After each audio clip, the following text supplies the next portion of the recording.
Nonsense, rubbish, absurdity, madness. What other words can you find to describe the great debate and the looming debacle over Syria? Welcome to Liberty News TV. I'm Norvell Rose. Okay, so now President Obama claims that he didn't set a red line. The world did.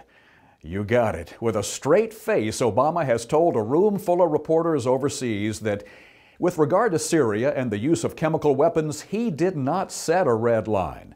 He didn't do what he did. We didn't hear what we heard a year ago. Apparently, Obama didn't mean what he said about that red line that would demand military intervention in the Syrian civil war.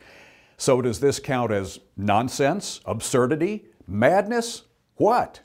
And if the world, according to the great and powerful Obama, if the world drew that red line against the use of chemical weapons, where in the world is the world now?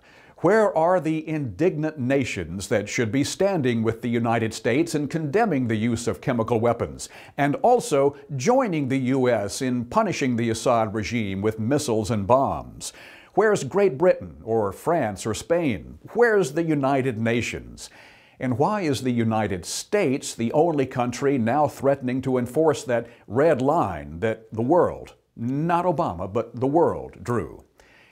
Absurd. But wait, there's more. Where exactly is the threat posed by the Assad regime against American strategic interests, or property, or people? And what does John Kerry mean when he tells a Senate hearing that he can't rule out boots on the ground, sending American forces into Syria if the situation there implodes following any possible punitive strike? And why is Secretary of State Kerry sounding like the Secretary of Defense in discussing possible force deployment? Madness.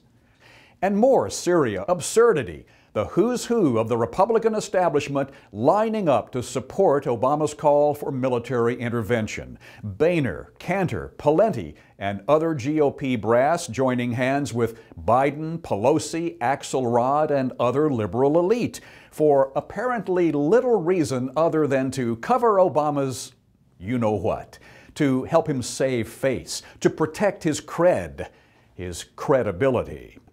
Strange bedfellows indeed in this willing coalition of politicians, willing to go against the will of the American people, supporting a president who shot his mouth off about a red line that he now says he didn't draw in the first place. So why should we have to worry about his credibility because Obama says it's not even on the line now?